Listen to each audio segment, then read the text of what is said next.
Today we're going to read chapter 6 from the book To Be Told by Dan B. Allender, PhD. God Invites You to Co-Author Your Future. I just got off the phone with my mom this morning and shared with her, I'm Natalie. I'm the Good Shepherd here on a small hobby farm. I love life. I love delighting in sharing the ways that I venue my life and seek such further learnings in my life. And this book in itself, To Be Told, was recommended to me by my BTF, best therapist friend, and has been for me a most life-altering in beautiful ways. Simple, redirect notion. Allowing God to pilot my life, not me. I'm going to take a seat to the right of God and get in that co-pilot seat.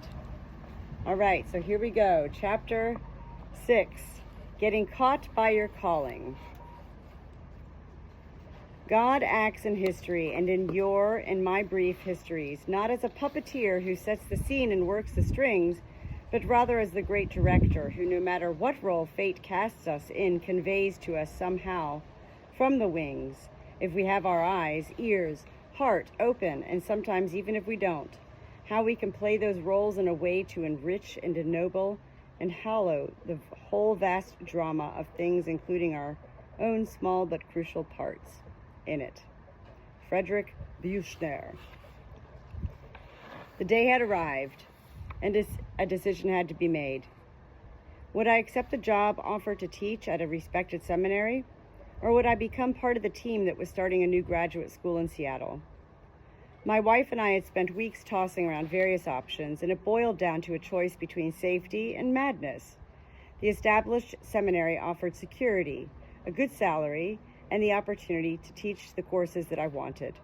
The chance to start a new school was ridiculous.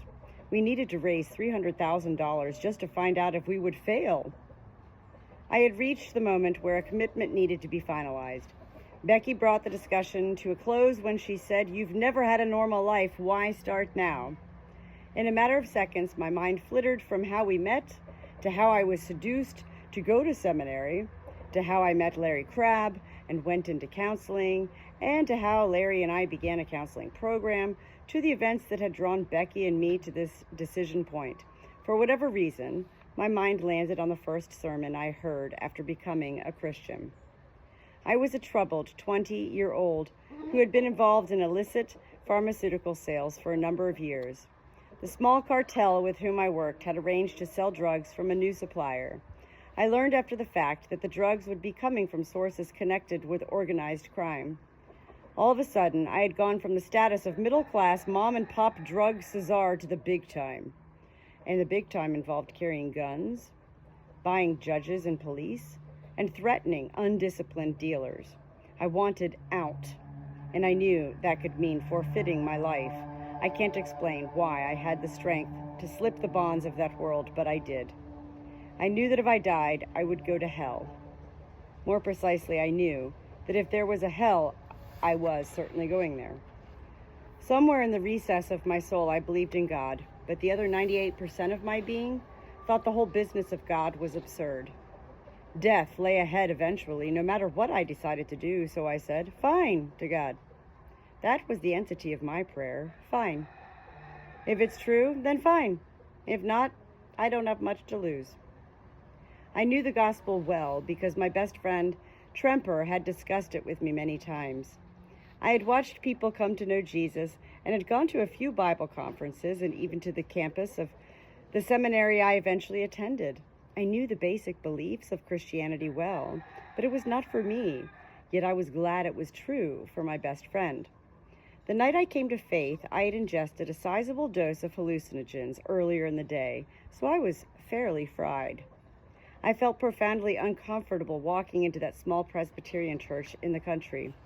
People were friendly and warm. Tremper and I sat off to one side about midway between coming and going. I felt relieved I was on the end of the row, so that if I needed to run, I'd have full access to an escape route. The service began. At certain times, people would stand, and I couldn't figure out what prompted the shift from sitting to standing. They read and spoke back to the dude up front. They sang, and then they would bow their heads and close their eyes as if the whole thing had been choreographed. Was I missing some hand signals or a secret command from the front? Clearly, some time would be required for me to figure out this scene. Then the guy in the robe began to talk. We opened the black books in front of us, and he read and then talked about what he had read. I didn't bother to read, nor did I listen. But somehow I heard him mention Balaam's ass. My ears came alive with curiosity. He talked about how Balaam's ass had spoken to Balaam. I was freaked out. I glanced around and noticed that no one seemed at all concerned about this bizarre revelation. Halfway through the sermon, the preacher switched and started saying, Balaam's donkey. I was so relieved I nearly fell out of my seat. In fact, I was so relieved I thought I would cry. A talking animal was just fine. Under the influence of LSD, I had often heard animals talk, but the thought of going through my religious life with talking body parts seemed more than any human ought to bear. Somehow, as unlikely as it might sound, I came to faith that night. Faith gradually became central to my life, and years later, my wife and I were faced with the decision to make a career move. Why would the scene in that rural Presbyterian church come to mind as Becky commented, "You've never had a normal life. Why start now?" Stories inform story. Becky and I were in the middle of a new developing story, and old stories returned to help us make the decision that would be at the core of our new story. The decision was made. The hard work of weighing options, praying, and seeking counsel was crucial in sorting out the issues that mattered to us most. But the decision crystallized when Becky read my life, then identified and embraced the other than normal path we have been called to walk. The future is meant to be written in light of the patterns of the past. We can't predict the future, but we can read the patterns of the past to see how God has marked us for his purposes. He uses the past to open our future. As we lead, there's a big, high, heavy wind coming through the farm here. Hold on. The future is meant to be written in light of the patterns of the past. We can't predict the future, but we can read the patterns of the past to see how God has marked us for his purposes. He uses the past to open our future. As we learn to read patterns, we gain an understanding of our calling. Becky and I and our friend Christy were traveling together on a half-day road trip. Our conversation was pleasant and free. After talking about various matters, my wife asked us both, if you were a letter of the alphabet, what would it be? Her question struck me as a monumental waste of time, a silly icebreaker for a threesome who had been through firestorm and calamity together. We didn't need to break any ice. We had been broken by more ice moments than an Antarctic explorer. But Christy, to my chagrin, jumped in with both feet. She added, before we answer for ourselves, why don't we say what letter we consider each other to be? I was irked, but outnumbered, so I played along. We made guesses about one another and then explained why we had made our choice. It turned out to be a fascinating conversation, but then it was my turn to be associated with a letter of the alphabet. When my wife said X, Christy began to laugh because she had chosen the same letter. My wife chose it because of the word extreme. Christy chose it because she sees me as a person who lives on the border, at the crossroads, always pressing limits and calling others to cross to another side. I laughed, but I felt caught and exposed. I am often more extreme than others. I live more in the drama of intensity and the crisis of decision than in reflective meditation.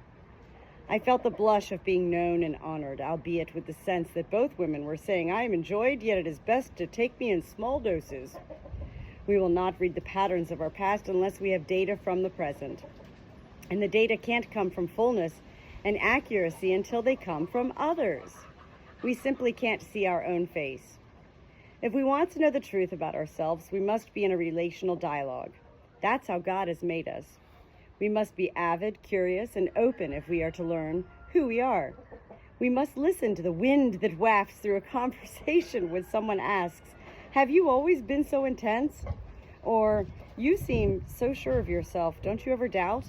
Or, how come you seem to always hang back and let the others speak before offering your opinion? Throughout our lifetime, all sorts of people have named us. Some of the naming has been cruel, designed to imprison us in shame. Others have spoken to us with the hope that their kiss and compliment would win them access to something they want from us. Still, others, innocently or inadvertently, have named us, and those data are best given sober consideration. Stop now and think for a moment about the observations others have made about you. What are they? How do you react to these observations? Do you find truth here?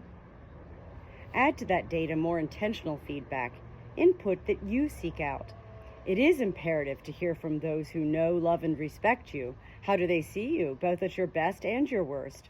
How do they experience you when you are hurt, angry, afraid, lonely, confident, jubilant, and at rest? If you will listen to the words of others' experience of you, I guarantee you will be surprised and humbled.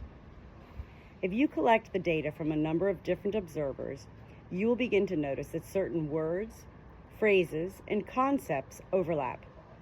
It is this overlap, the coincidence of common characteristics, that sketches an initial pattern. Once you own the pattern as at least somewhat true of who you are, then it's wise to look at the past and ask, how did this pattern come to exist?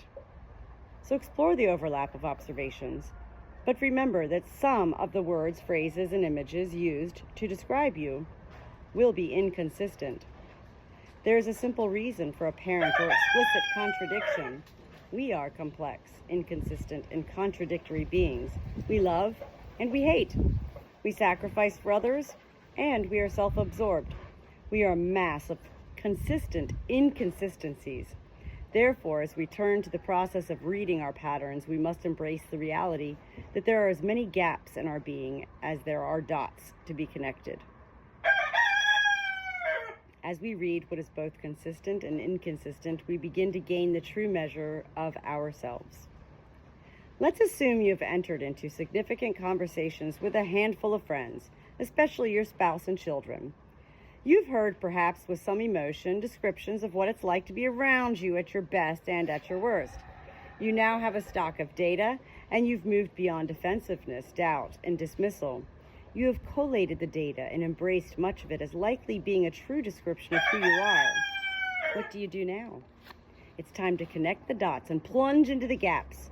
Connecting the dots means linking the words and phrases into a coherent pattern, no matter how flattering or disconcerting it might be. The gaps are the words or phrases that are anomalies, the observations that seem foreign or contradictory to the larger picture others have of you. In reading your patterns, both in terms and consistency and inconsistency, you begin to get an inkling of your life theme. Listen to your life. It will give you countless words that describe your way of being, relating, and engaging others. These words will help you identify your character and your role in life. Listen to your stories. They reveal a pattern of roles that you've played throughout your life. Without question, there will be discrepancies and mind-boggling contradictions. There is evolution and transformation, but the being that a person was at age 3 still has some overlap with the inner world of that same person at age 93. A coherent sense of self lasts over a lifetime. And what is retained over a lifetime speaks to the unique role or character you are to play on God's stage. What lasts, yet grows and matures to an even greater glory, reveals your thematic calling. A theme is a unifying idea or motif repeated throughout a story. Begin by noticing what repeats, and then note how it unifies the complexities of a story into a coherent whole. A theme is not merely the core point or moral of a story. In fact, if a story or life can be summarized as a moral, then it has lost its intrigue. In other words, a story that has a moral doesn't reflect the inverted, complex, surprising, and scandalous story of the gospel. A gospel's life will be rich, complex, and contradictory and surprising until the end. That's what makes it real and true. That's what makes you real. A theme is also the meaning of a life that, when put into words, always needs to be rewritten to better state what is true. A theme can be spoken, but it is presumptuous to think we can codify a story, let alone an entire life. In fact, it's almost completely the opposite. As we explore the stories of our life, we gradually sense the development of a theme, the growth of significance. We feel ourselves caught up in a vital process in which meaning emerges from experience. In the end, that sense of deepening discovery in experience makes our life interesting to us. In this way, all real stories. Fiction is never the mere illustration of an idea. I'm sorry, my sheep is just now rubbing on the table here, about to knock it over. June. It is the created image of the very life process by which we feel ourselves moving toward meaning in our own experience. A life theme is not our mission, moral, or purpose. It is the significance of our life as seen by those who are close enough to sense how our life either reveals or fails to make known the character of God. I know a woman whose life mission is to make God known by her efforts to call people to come alongside those who have lost the safety and joy of their home as a result of domestic violence. Nancy Murphy, the director of both the Northwest Family Life Counseling Center and the Domestic Violence Advocacy Program at Mars Hill Graduate School, is intimately familiar with the carnage of abuse. Her first husband began abusing her on the second day of their honeymoon. The abuse lasted for 10 years. The story Nancy tells is marked with the tragedy of silence and shame, denial and desperate hope. She remained in the marriage because of the conviction that God offered her no alternative but to remain faithful and submissive. As the violence against her children grew, she eventually fled her native Canada and began a sojourn of education and personal healing. That journey resulted in her leading one of the foremost faith-based treatment centers in the nation. Her story is more compelling than any Hollywood drama, but in stating what she does, I have not named her life theme or her calling. What we do for a living, or in a ministry, or in family life or friendship is merely the context for our calling. I don't believe anyone has the calling to be president of a corporation, founder of a ministry, or director of a counseling center. Those are fine jobs and sometimes careers, but our calling is not what we do. It's how we do it. Nancy grew up on the west coast of Vancouver Island. It is a rugged, desolate, isolated part of the world. One of the few ways to move along the coast, one of the most inhospitable shorelines in the world, is by boat. Nancy grew up with her brothers and sisters on a 50-foot boat with her parents, who were missionaries to the native inhabitants of the island coast. Nancy didn't realize she was Caucasian until she was 9. Her soul and worldview are Native Canadian. Native Canadians do not set one another apart by giving awards or acknowledging outstanding achievement. To make one person greater is to make many less. Yet Nancy is a gentle, soft-spoken, down-to-earth, hilariously witty, wise, and bold woman. And for me to write those words about her nearly kills her. She allows me to say so only because it reveals something she prizes more than her privacy or comfort, which is the gospel. Now, domestic violence is not a popular subject. It evokes terrifying images. It also tends to attract advocates for change who are angry and impatient to see things happen. This shameful topic is further ignited by inflammatory activists. The result is that the larger population is alienated rather than enlisted to come alongside those who are broken by domestic violence. So, in her line of work, Nancy is a conundrum. She is gentle and passionate. She is highly professional, but always a warm and approachable human being. She has spoken before the joint houses of Congress and the Helsinki Conference to address the relationship between domestic violence and sexual trafficking. Normally, those who are granted such vaunted pulpits take on an air of scientific objectivity and dispassionate distance. But Nancy addresses the issues with passion and humanity. She invites people to both suffer and hope, to dream and risk. And she does so with a genteel depth that sneaks through defenses on both sides of the debate. I know no one else who more richly lives the beatitudes, blessed are the broken, the weak, and the poor, for they will not only be comforted, but they will rule the earth. Nancy's life theme is this: the broken and the foolish will triumph because of the wild and unpredictable paradox of love. Nancy and her husband Tom are wild and dangerous people whose life theme reveals God's intention and delight to destroy violence through kindness. Is it Nancy's calling to combat domestic violence? The answer is yes. She counsels, trains, educates, directs, researches, and implores others to open their eyes to the horror in order to see in it, and beyond it, to the hope of the glory of God. But is Nancy's calling really to domestic violence? I believe the full answer is complicated. Nancy's calling is to domestic violence, but also to a far greater goal, to invite others into the mystery of God's kindness. If you listen to her story, you hear all that she experienced throughout the horrific ordeal of domestic abuse. Yet her life theme reveals the odd hand of God, who uses the most unexpected people to bring about the most unusual transformations. A life theme sets the trajectory of our life, and that trajectory is woven into the role we are to play.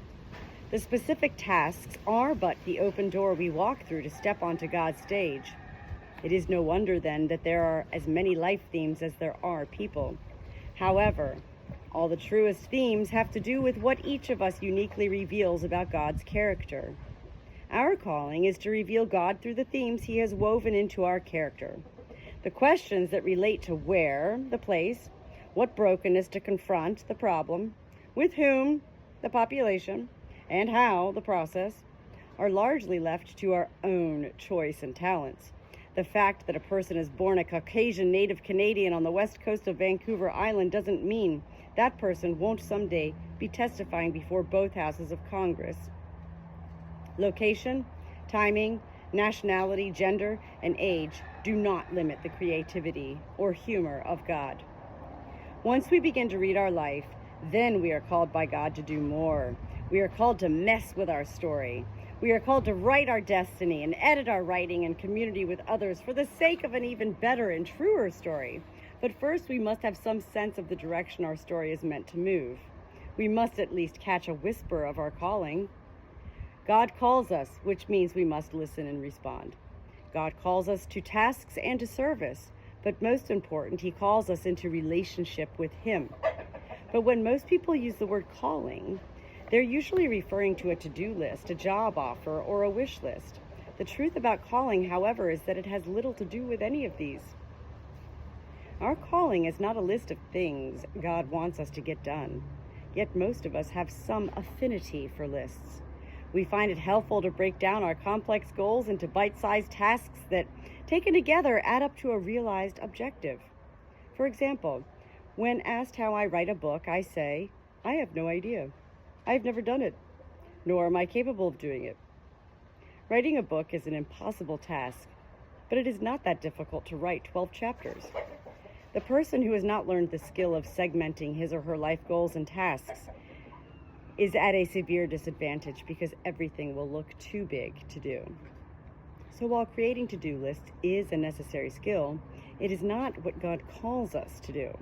His calling involves doing, but we are seldom called to do a single or even a central task. What He calls us to do is in accord with a larger task, that of being. We are not what we do, but we do become like whom we serve. This process may seem complex, but it's actually quite simple. An excellent pianist can play the notes of a song without playing it with passion. A superb tennis player can hit every stroke as well as a pro, but never break into the top 100. Why? Why? It's the issue of the heart. And the issue of the heart always has to do with whom or what we worship. Even in the animal kingdom, a story like Seabiscuit revolves around the intangible but observable issue of heart. A browbeaten little horse is sold for a pittance because it is deemed deficient. A wise handler slowly draws out its strengths and uses its wounds to engender a ferocity that is unbeatable when the horse is ridden with wisdom. I don't question the story. It is the same in each person's story. God speaks with ferocity about the issues of our heart. I am sick of your sacrifices. Don't bring me any more burnt offerings. I don't want the fat from your rams or other animals. I don't want to see the blood from your offerings of bulls and rams and goats. Learn to do good, seek justice, help the oppressed, defend the orphan, fight for the rights of widows. I hate all your show and pretense, the hypocrisy of your religious festivals and solemn assemblies. I will not accept your burnt offering and grain offerings. I won't even notice all your choice peace offerings. Away with your hymns of praise. They are only noise to my ears. I will not listen to your music, no matter how lovely it is. Instead, I want to see a mighty flood of justice, a river of righteous living that will never run dry. God commanded his people to offer burnt offerings, and then he said, they make me sick. He wants us to live with a heart of passion for justice. Period. Religious deeds, be it prayer, fasting, giving, sacrifice, song, or dance, turn God's stomach when we do them without a heart for righteousness. And living out righteousness is no less than creating a holy, beautiful, sacred space for glory to grow. God doesn't give us a to-do list. Instead, he calls our heart to holiness and justice. Most people understand calling as God's calling us to a specific job. Indeed, God called adolescent Jeremiah to preach of his coming judgment, and God called Paul, then named Saul, to serve the very people that he, blinded by zeal, had been trying to destroy. God calls us to certain tasks and jobs, but he doesn't do so because we are uniquely suited to do them. He calls us to the task or job because we are weak, broken, and ill-equipped for the task. I don't believe anyone is called to a job or profession. My calling in life is not to be a writer, therapist, speaker, teacher, trainer, or administrator. My calling is to walk through any door God gives me in order to reveal his glory. If I'm a graduate school president, it's for a reason, but my life lasts for eternity. If I'm a physician or an auto mechanic, it is no different.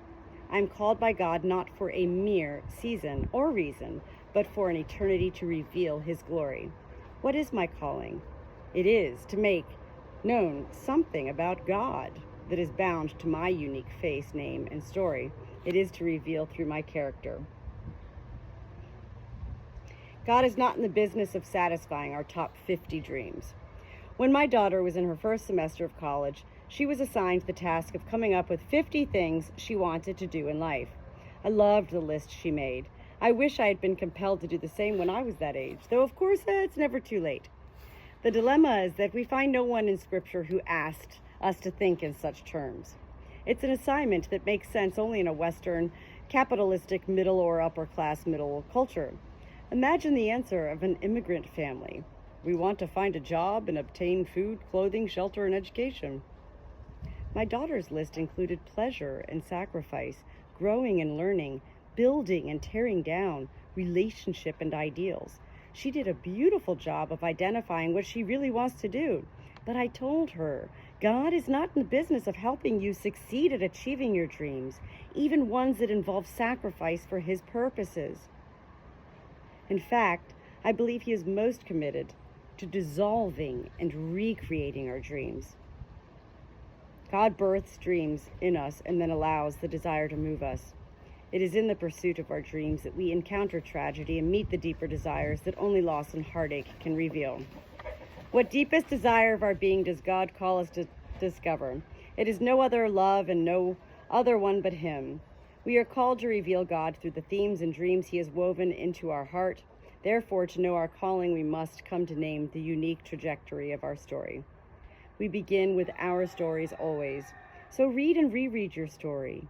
In due season, some of the patterns in the trajectory of your life will begin to appear through the fog. At first, there will be only a shape, but with time, prayer, and reflection, you will see the contours of your path come into focus. This is not a mere intellectual exercise. We don't find our calling, it finds us. We may catch our calling as it hurtles towards us, but mostly we are caught in its web long before we can recognize its existence. We are writers of our character, but most of us sense we are discovering something that has been given to us far more than it is something we are creating. It is both, and, of course, we both discover and create. It is this dual perspective that allows us to ask, what moves me?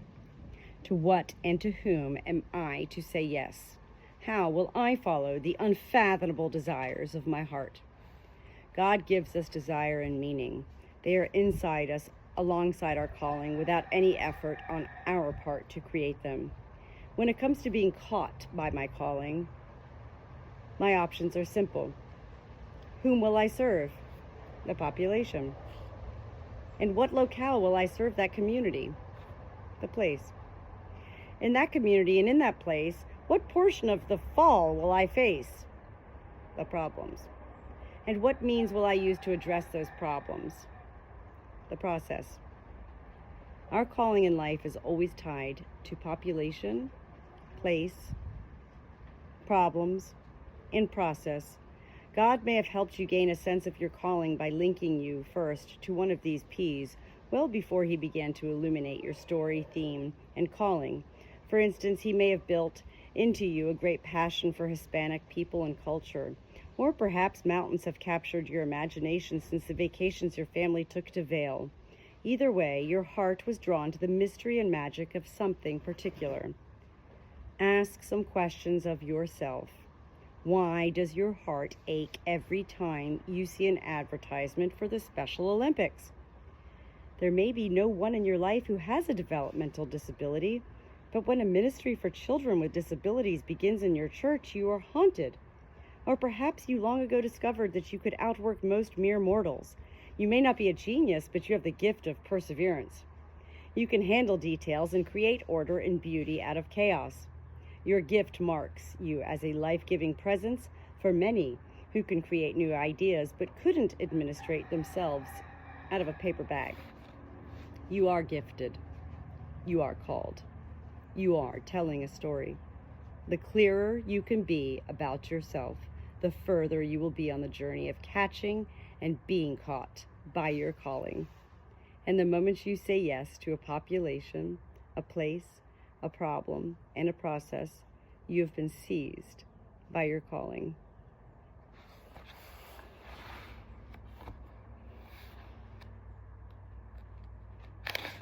Wow. I don't know. Is it just me, Natalie, the Good Shepherd, who reads this and shares this book, chapter 6 today of To Be Told? That's profound. There's some serious shit going on in this book right here in words. Yes, I said it, the Good Shepherd. This is some serious shit. It is up to us to redefine our life in such ways that we understand the word shit doesn't always have to mean a bad thing. I live on a small hobby farm. I don't mind cleaning chicken shit, sheep shit, dog shit every day of my life. Why? Because I know what these values of life in such animals bring to my own everyday existence value of fortituding, gratituding, gifting me with peace, joy, life, love, and laughter every day. This is a deep book. But what does deep mean?